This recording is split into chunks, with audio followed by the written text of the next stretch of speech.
বাবারে, ফজরের নামাজের পরে একটু কবরের সামনে আসবেন, একটু ধ্যান করবেন, বাবার কবরের দিকে তাকাবেন, মায়ের কবরের দিকে তাকাবেন, আর জিজ্ঞেস করবেন মা কেমন আছো, বাবা কেমন আছো, জিজ্ঞেস করবেন। আর একটু চিন্তা করবেন, আমার বাবা তো আমার মতো জীবিত ছিল, আমার মাটা তো আমার মতো জীবিত ছিল। একটু চিন্তা করবেন। এই শক্তিরামপুর গ্রামে কত কবরস্থান, একটু বিভিন্ন কবরস্থানে যাবেন, একটু চিন্তা করবেন, এরাও তো আমার মতো জীবিত ছিল, আমার মতো ব্যবসা করেছে, আমার মতো হেঁটেছে, আমার মতো চলেছে, আমার মতো ব্যবসা বাণিজ্য করেছে।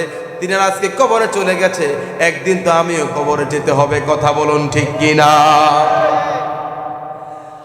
আজ না হয় কাল তুমি যাইবা কবরে, যাওয়ার সময় দেখবে চেয়ে গো তোমার সবে রইল পড়ে, যাওয়ার সময় দেখবে চেয়ে গো।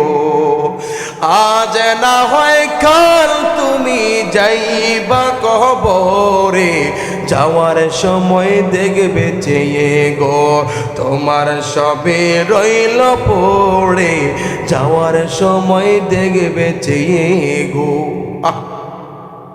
কত লোক 5 তলা বিল্ডিং করে, 10 তলা বিল্ডিং করে, লোন উঠায়। কি উঠায়?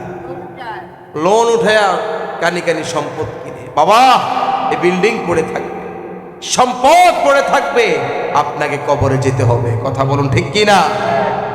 আজকে আপনি সন্তানের জন্য, সন্তানের ভবিষ্যৎকে সুন্দর করার জন্য আপনি লোন উঠায়া বিল্ডিং করতেছেন, জায়গা কিনেছেন। একটিবার চিন্তা করেন, আপনার কবরে সন্তান যাবে না। এই দুনিয়াতে যাই করবেন, বললাম না, এমপি মন্ত্রী কবর চিনে না। এই বাংলাদেশের মধ্যে কত প্রেসিডেন্ট ছিল, রাষ্ট্রপ্রধান ছিল, মন্ত্রী ছিল, এমপি ছিল, তারা আজকে কবরে। কথা বলেন ঠিক কিনা? গত কয়েকদিন আগেও তো একজন সাবেক প্রধানমন্ত্রী এন্তেকাল করেছেন। এমনি ভাবে এমপি মন্ত্রী যারা আগে কবরে চলে গেছে, এখন বর্তমানে যারা আছে তারাও তো কবরে যেতে হবে। কথা বলেন ঠিক কিনা? কবরে যাওয়ার সময় রে বাবা, টাকা নিতে পারবেন না, বিল্ডিং নিতে পারবেন না, সম্পদ নিতে পারবেন না। কবরে যাবে শুধুমাত্র দাফনের কাপড়। কথা বলেন ঠিক কিনা? সব পড়ে থাকবে। এই কথাটা আমি বলতেছি। আজ না হয় কাল তুমি যাইবা কবরে, যাওয়ার সময় দেখবে চেয়ে গো তোমার সবে রইল পড়ে, যাওয়ার সময় দেখবে চেয়ে গো। দাদা গেল, নানা গেল, কেউ এলো না ফিরে, সবার যাইতে হবে গো বাবা অন্ধকার কবরে, সবার যাইতে হবে গো। আজ না হয় কাল তুমি যাইবা কবরে, যাওয়ার সময় দেখবে চেয়ে গো তোমার সবে রইল পড়ে, যাওয়ার সময়।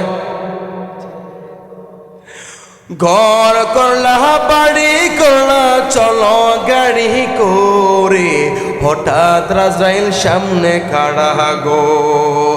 ঘর করলা, বাড়ি করলা, চলো গাড়ি করে, হঠাৎ আজরাইল সামনে খাড়া গো। চলো অন্ধকার কবরে, হঠাৎ আজরাইল সামনে খাড়া গো। আজ না হয় কাল তুমি যাইবা কবরে, যাওয়ার সময় দেখবে চেয়ে গো তোমার সবে রইল পড়ে, যাওয়ার সময় দেখবে চেয়ে গো। কথা বলেন ঠিক কিনা?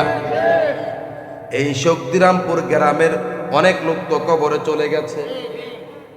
এখানে তো সারে নাকি?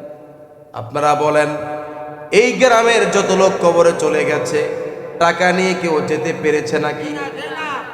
সম্পদ নিয়ে যেতে পেরেছে নাকি?